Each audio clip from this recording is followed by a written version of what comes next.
Hello student, आज हम लोग बीए पार्ट 1 ऑनर्स के क्लास के लिए फिर ऑनलाइन जुड़े। आप लोगों से फिर से मेरी गुजारिश है कि आप जो ये ऑनलाइन क्लास करते हैं इसके बारे में अपना फीडबैक यानी कि अपनी प्रतिक्रिया जरूर बताएं कि या कुछ कमी हो, कोई सवाल करना हो तो करें। तो आज हम लोग इस क्लास में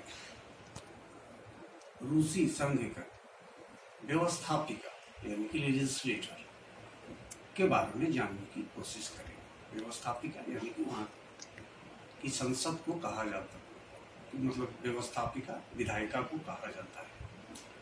तो रूस की जो विधायिका है उसको संघीय सभा यानी फेडरल असेंबली के नाम से जाना जाता है, जिसके दो सदन है।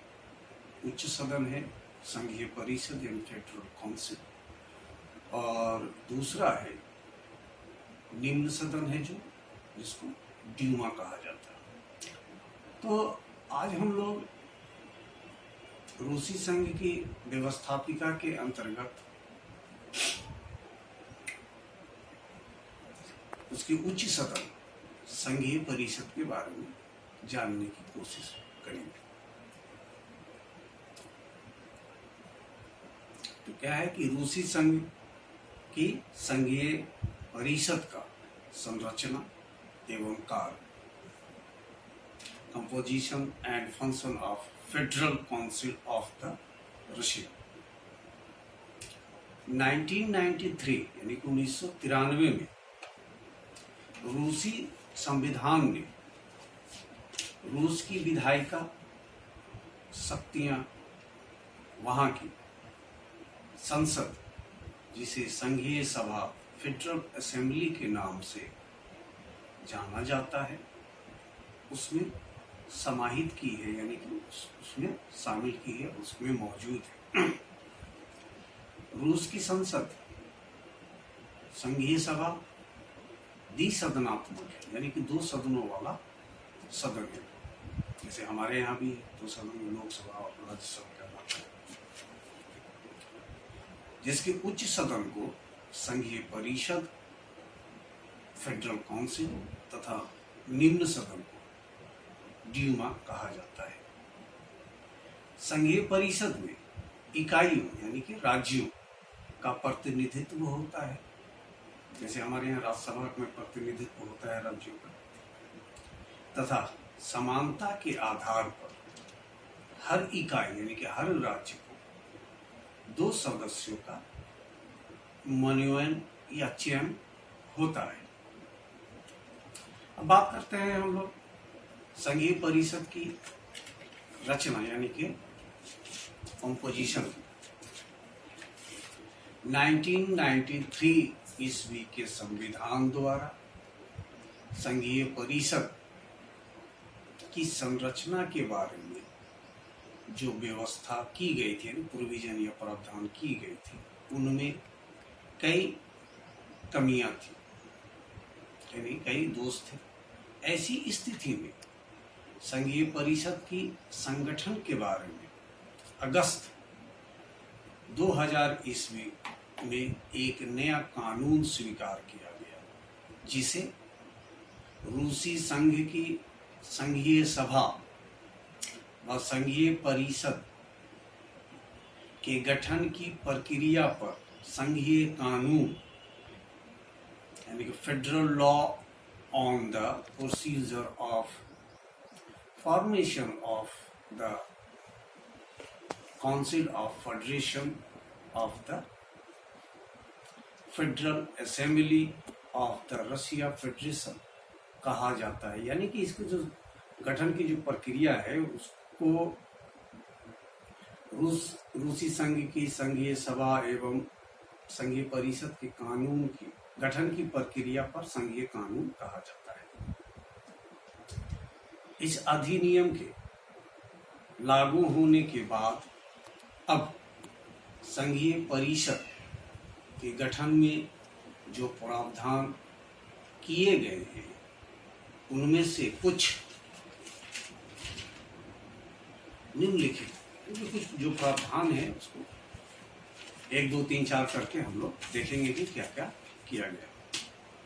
इसमें सबसे पहला है संघीय परिषद इकाइयों की व्यवस्थापिका के सदस्यों द्वारा निर्वाचित एवं कार्यपालिका द्वारा मनोनीत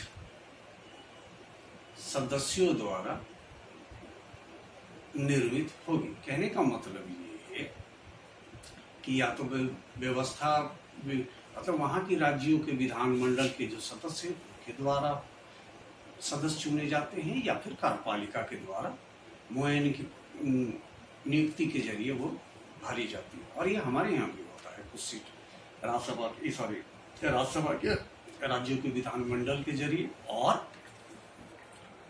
पूरा किया जाता है, और बाकी बचे कार्यपालिका राष्ट्रपति के द्वारा नियुक्ति की जाती है, तो उसको ही कार्यपालिका कहा जाता है। दूसरा, परिषद के सदस्यों का कार्यकाल उन्हें नियुक्त या निर्वाचित करने वाला निकाय तय करे। यानी कि कार्यकाल जो है कितना साल के लिए रहेगा ये वहाँ के जो विधानमंडल होंगे या जो लोग उनको नियुक्त करते हैं वही तय करता है। इस पर कोई खास डायरेक्शन नहीं है।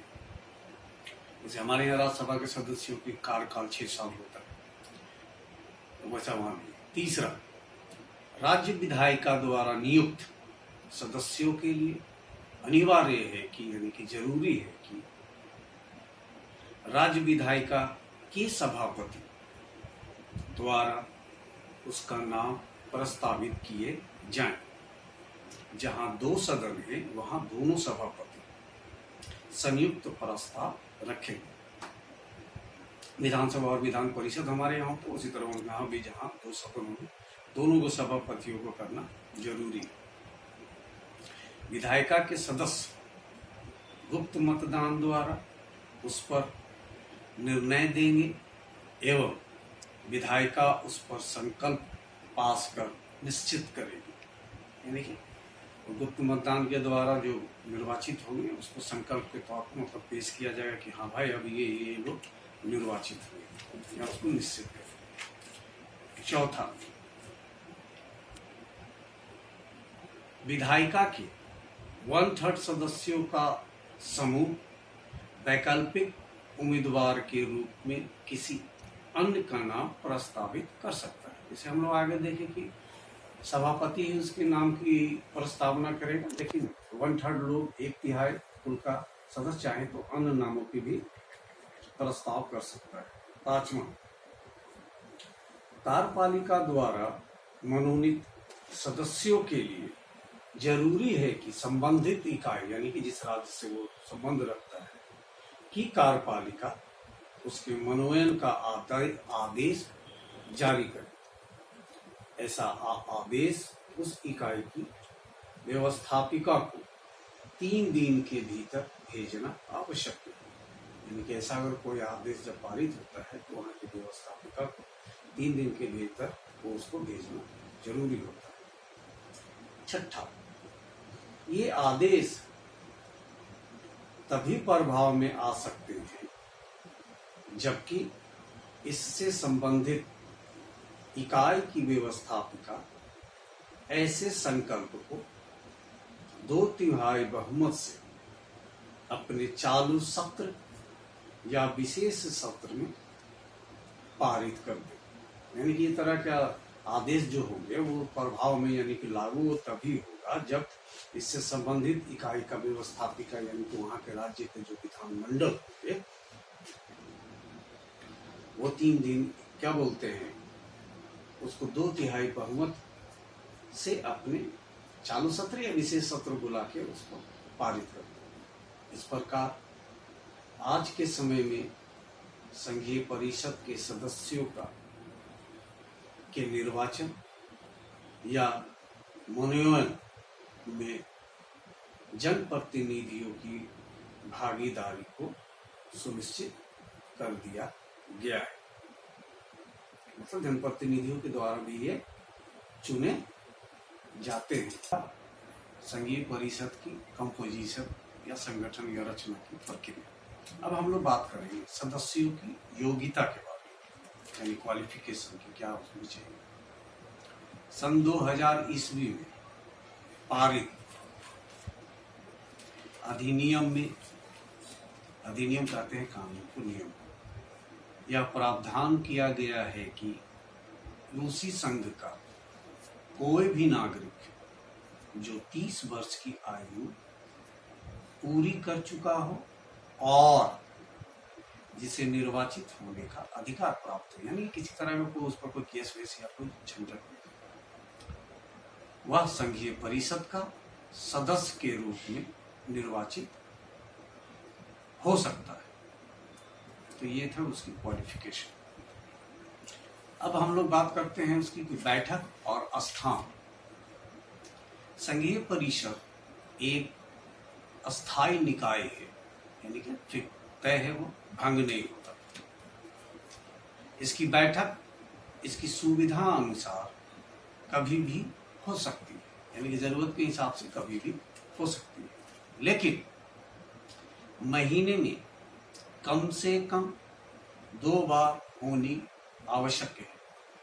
इसकी बैठकें ड्यूमा की बैठकों से अलग होती है, पर राष्ट्रपति के अभिभाषण, संवैधानिक न्यायालय के अभिभाषण या विदेशी नेताओं द्वारा संघीय सभा को संबोधित करने के लिए संयुक्त बैठक का भी प्रावधान रखा गया है।